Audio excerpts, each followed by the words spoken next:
Hei kaikille! Heidi Elisa tässä. Tervetuloa Puhutaan videosarjan 3. osaan, jossa aiheena on raha ja ruoka. Mä kerron teille mun omasta ruokabudjetista, eli kuinka paljon kulutan rahaa ruokaan ja millaiseen ruokaan. Ja annan vinkkejä ruokahävikin ja mahdollisesti myös ruokakulujen vähentämiseen. Lisäksi tarkastellaan vähän tilastoja siitä, kuinka paljon suomalaiset yleisesti ottaen kuluttaa rahaa elintarvikkeisiin ja kuinka paljon ruokahävikkiä tässä maassa syntyy. And to my viewers who don't speak Finnish, you can turn on English captions from the settings menu. Eiköhän aloiteta.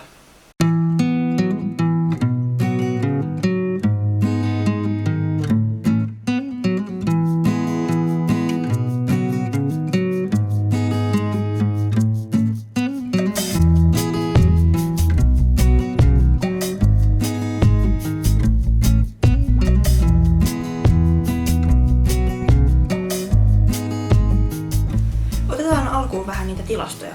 Niin kuin ehkä saatoitte arvata, Suomi on ruoan suhteen kohtuullisen kallis maa. Ruoan hinta Suomessa on 5. EU-jäsenmaiden keskitason yläpuolella ja vuonna 2018 Suomi oli koko Euroopassa 8. kallein maa ruoan ja alkoholittomien juomien suhteen.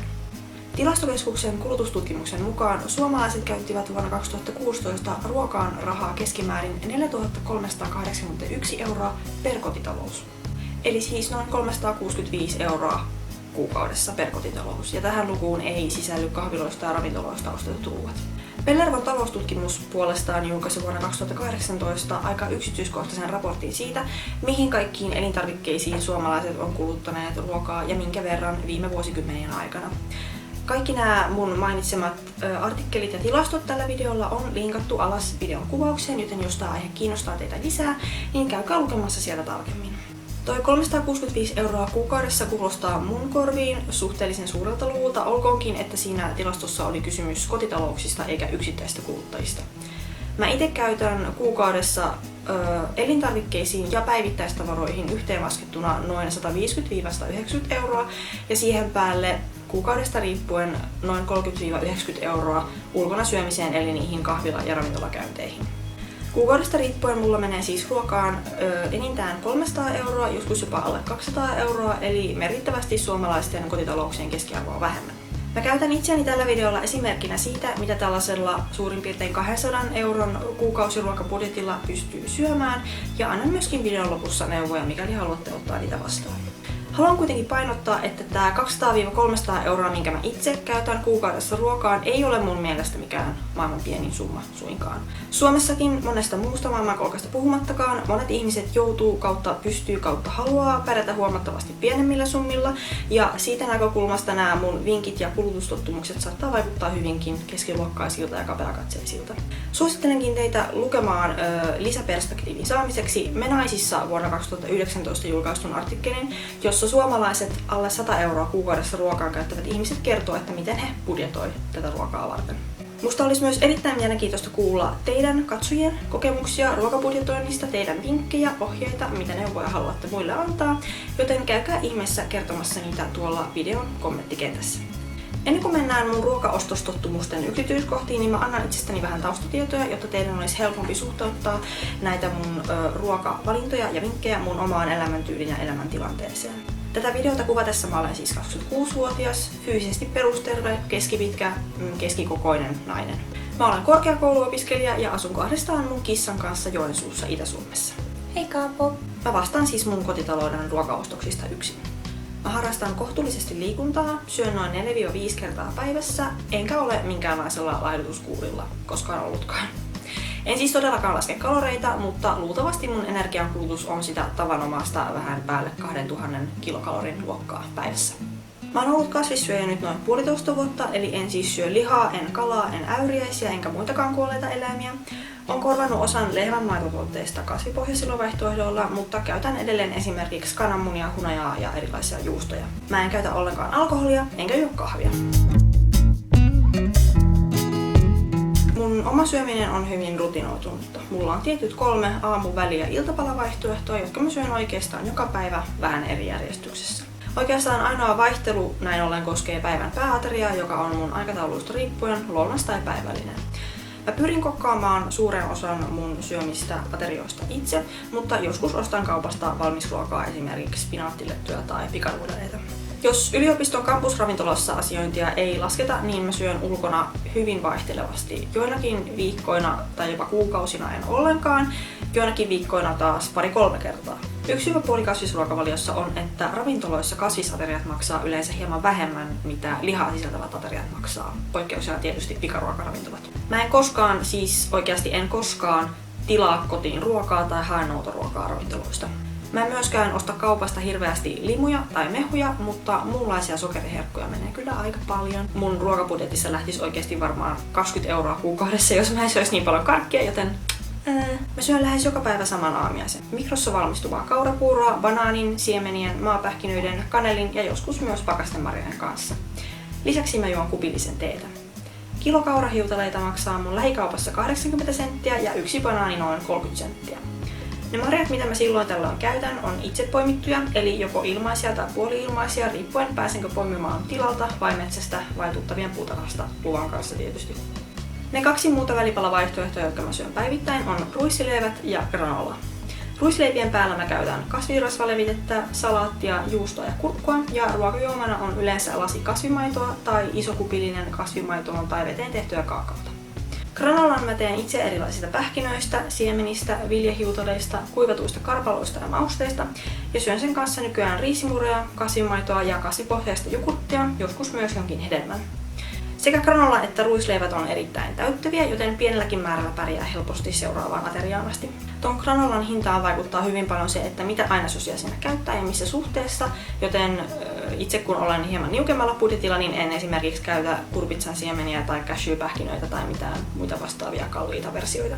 Jos tota aamupuuroa ei lasketa, niin mä syön tavallisesti 1, joskus jopa 2 lämmintä ateriaa päivässä.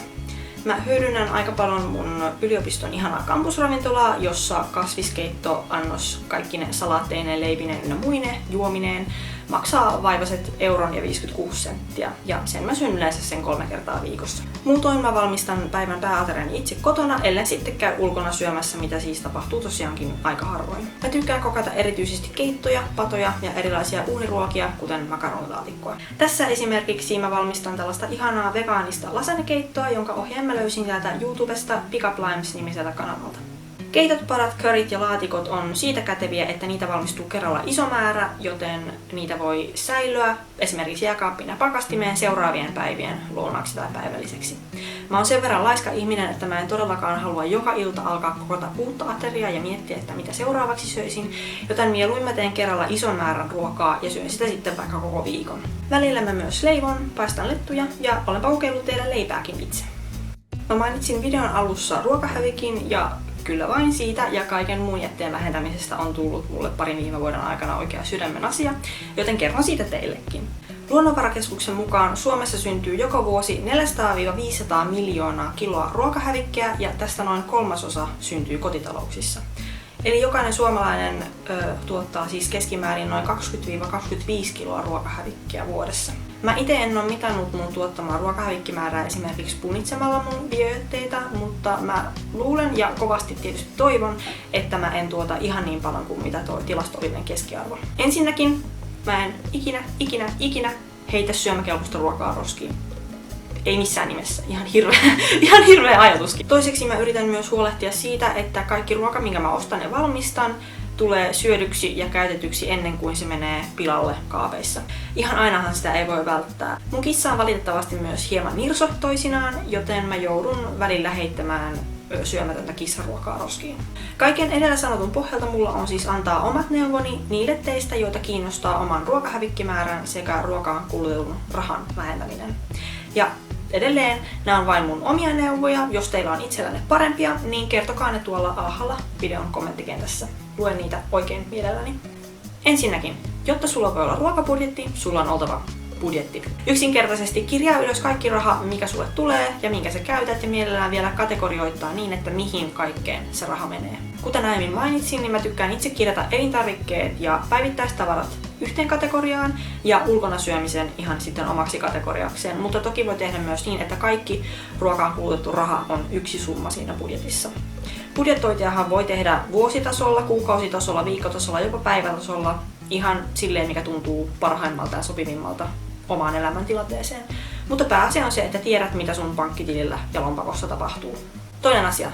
Älä heitä ruokaa roskiin. Käytä kaikki ruoka, minkä ostat ja valmistat. Tämä liittyy sekä jätteen vähentämiseen, mutta myös siihen säästämiseen, koska jos sä heität ruokaa roskiin, niin sä voisit ihan yhtä hyvin heittää rahaa roskiin. En suosittele. Jos sulla on pakastin, hyödynnä sitä ruokien säilymiseen. Kannattaa myös muistaa, että parasta ennen päivämäärä ei ole sama asia kuin käytettävä ennen päivämäärä.